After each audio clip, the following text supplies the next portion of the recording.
Tara, balik OEM steering wheel muna tayo dito sa ating EG8. Tas bigyan ko kayo ng updates sa mga nangyari.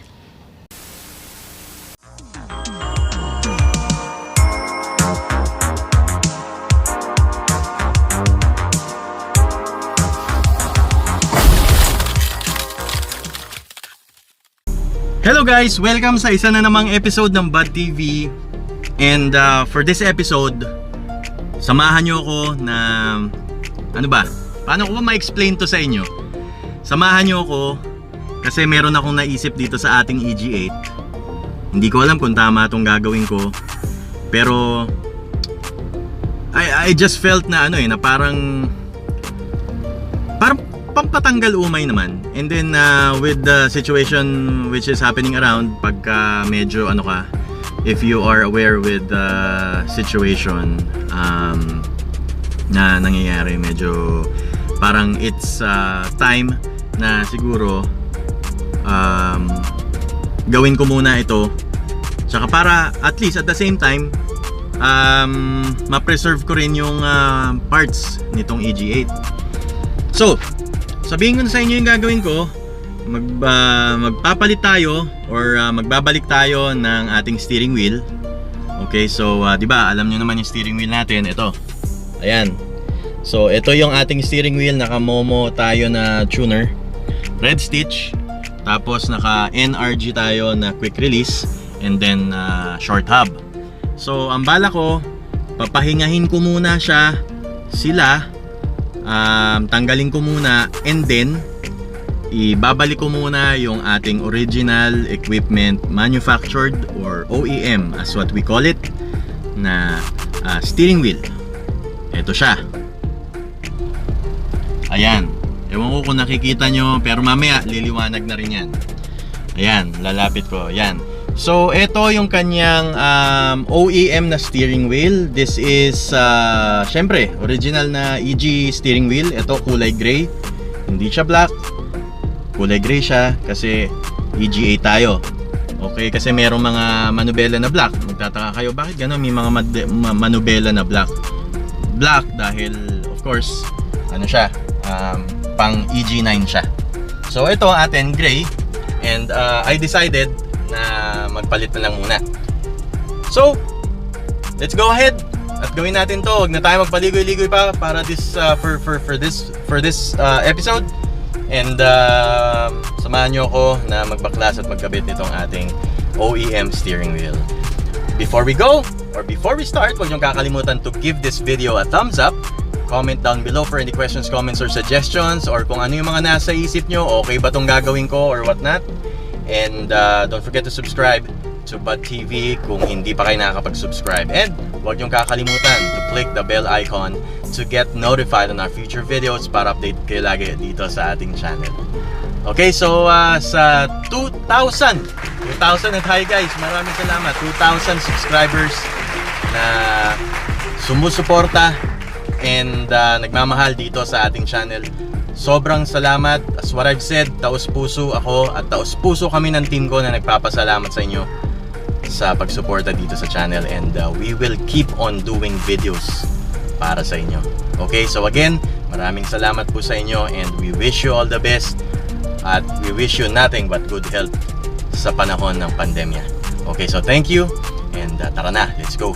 Gawin na natin tong ating back to stock upgrade sa ating EG8 na puting-ting for this video. Alright, let's go!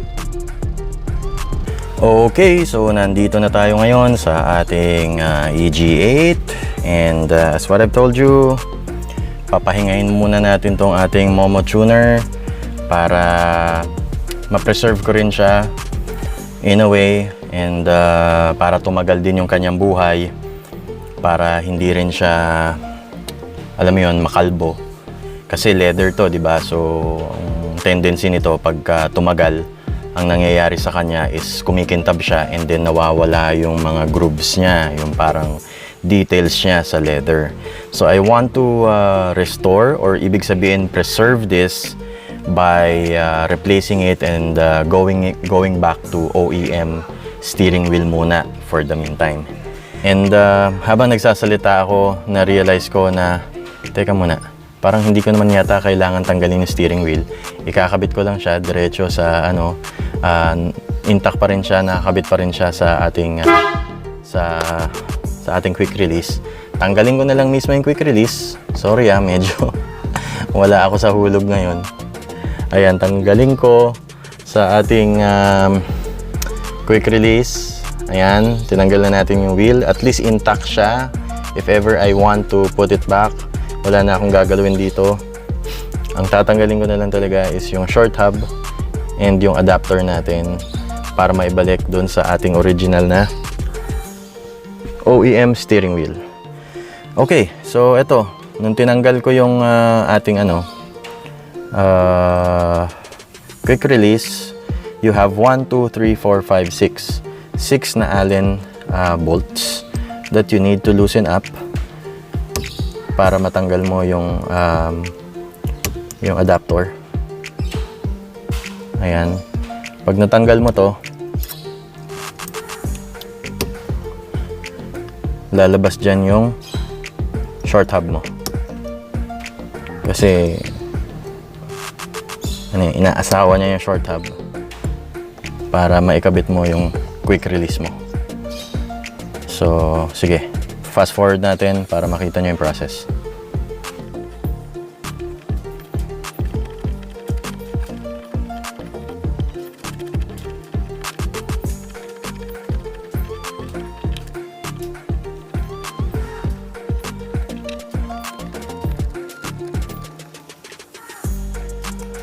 So yun, ito na, natanggal na natin yung ating adapter. Makikita nyo merong yung wiring kung saan nakakonekta siya doon sa ating mismong short hub plate para sa busina to sa busina. So kailangan muna natin siyang tanggalin muna, i-disconnect muna natin siya. Ayan, tanggal na siya. And then the next thing that you would need to do is you get your socket. Hindi ko alam kung anong size nito. Tingin tayo dito sa ating sockets.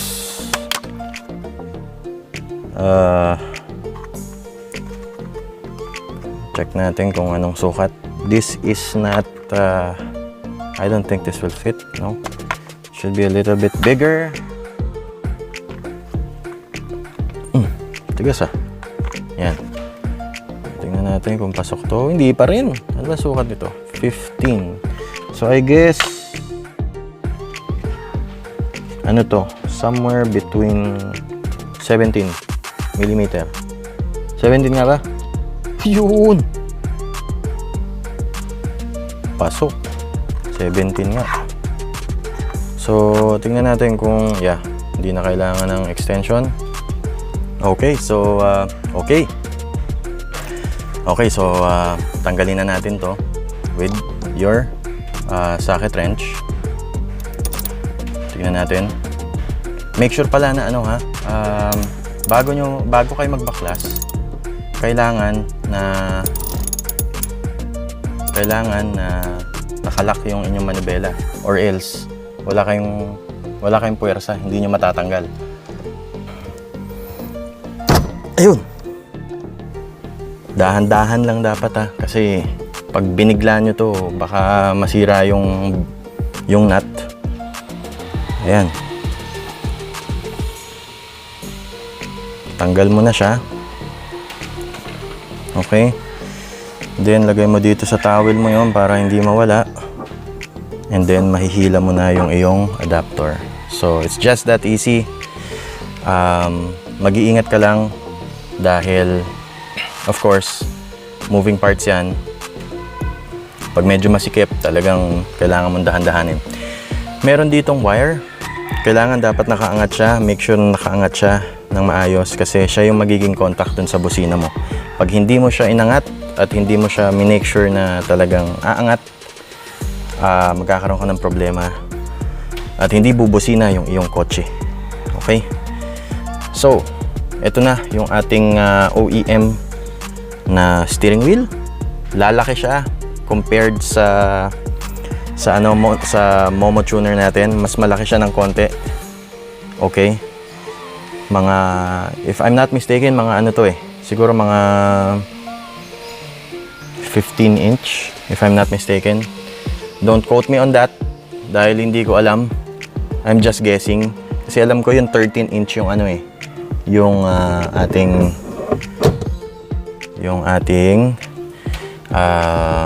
Momo tuner. Ayan. Nakita nyo, tumunog na. Okay. So that means in contact yung ating wire papunta dun sa ating horn. But before natin yan isarado, kasi hindi mo naman siya maisasarado without this. You still have to use this to lock it in place. So, nasaan? Yung butas is nandito. Pero wala yata akong pry tool at hindi ko siya mabubuksan. Tatry nating i-pry open ang daliri natin. Hindi maganda. So, from here, ayan. Subukan nating sungkitin dito. Kung aabot, ayan, mabot na. Kung wala akong pry tool, dahan-dahan mong itulak. Using pwedeng flat screw, di ba? Or pwedeng yung handle ng socket mo. Okay, so natanggal na siya. At least hindi siya nagasgasan yung emblem niya, sariwa pa. Pwede mo na siyang maibalik dito.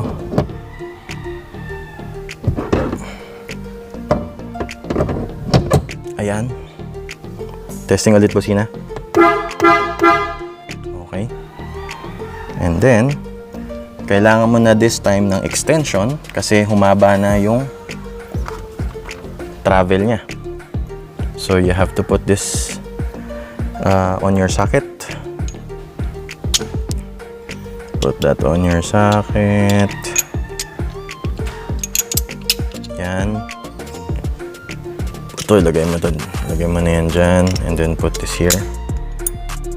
At pwede mo na siyang ibalik. Doon. Righty-tighty, lefty-loosey. Yun pa rin yun. Para hindi kayo malito. Ayan, pinapakapit ko muna. At simulan na nating higpitan. Okay. So itong OEM natin na manubela, if you can see, maayos pa siya, di ba? Fresh pa yung kanyang condition. And this is not the local steering wheel. Kadalasan kasi mga local na steering wheel na sunama dito sa ating Civic EG, dali siyang masira. Tsaka parang yung materialis iba compared dun sa mga imported which came from Japan, no? So itong manubelang to is talagang pulled out from JDM EG8 na unit sa Japan. So makikita mo siya, sariwa siya, hindi siya naninilaw or whatever. Ayan. So wag nyo masyadong isasagad, ha. Basta pag nakita nyo humigpit na at hindi na kumilos, I think tama na yon. Kasi masyadong, ayan o, nakita nyo, konting luwag ko lang, sumikip na siya. So up to that point lang, para hindi rin ma-loose thread yung inyong nut. Okay. Hindi naman nabibitaw yan, not unless ibang klase kayong mag-drive, diba? So ito lang yung isa sa mga problema dyan, no? Pag nagbalik kayo, mapapataas yung mga puwet nyo kasi syempre you will apply pressure in putting this button back, yung emblem nyo. Kaya dahan-dahan pag tinulak mo, ayan na. Okay, so para makita nyo kung pantay, pasok nyo yung susi. Ayan. Pasok nyo yung susi para maibalik. Ayan na. And pala. Okay na ulit tayo. Back to normal na manubela na ulit. Simple. OEM looking. Diba? Pero modified. Right? So, Testing bocina. Let's see kung gagana. Okay. Nice one.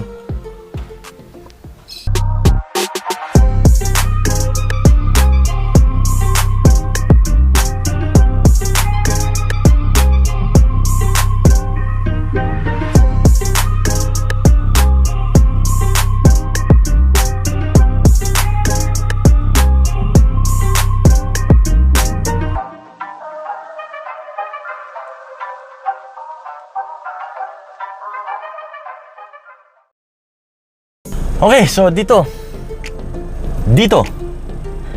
na natatapos yung episode natin for today. Kung nagustuhan nyo or meron man kayong reactions dun sa video natin, just put them on the comment section down below. Nagustuhan nyo ba na ibinalik natin sa OEM yung ating manubela para mapahinga yung ating Momo tuner? And if nagustuhan nyo siya, just put them on the comment section down below. And sabihin nyo yung mga suggestions nyo, yung opinions nyo sa ating ginawa ngayon. And huwag nyo rin kakalimutan to give this video a thumbs up. Comment down below for any questions, comments, or suggestions. And huwag nyo kakalimutan to subscribe to Bud TV. Kung hindi nyo pa nagagawa yon, huwag nyo rin kakalimutan to click the bell icon to get notified on our future videos. Okay, so ayun na, okay na tayo ngayon. And guys, napanood nyo ba yung video ni Kuya David para sa ating 2,000 subscriber special? If hindi pa, I'm going to put the link dito. Dito nga ba? It's either dito or dito lalabas yun. I-click nyo kung hindi nyo pa napapanood. Yun ang ating 2,000 subscriber special para sa car feature ng Bud TV. Panoorin nyo, magkakaroon pa tayo ng mga maraming features dito sa ating channel. At sana nagustuhan nyo yung video ngayon. Huwag niyong kakalimutan to like, share, and subscribe. Maraming salamat ulit sa 2,000 loyal subscribers natin. Salamat sa pagmamahal. And we wish you all the best. And magkita-kita tayo ulit sa susunod na video. This is Bud TV saying goodbye. Doon tayo. Kita tayo sa Saturday's video. Project CRV naman tayo. Alright, bye-bye. God bless you.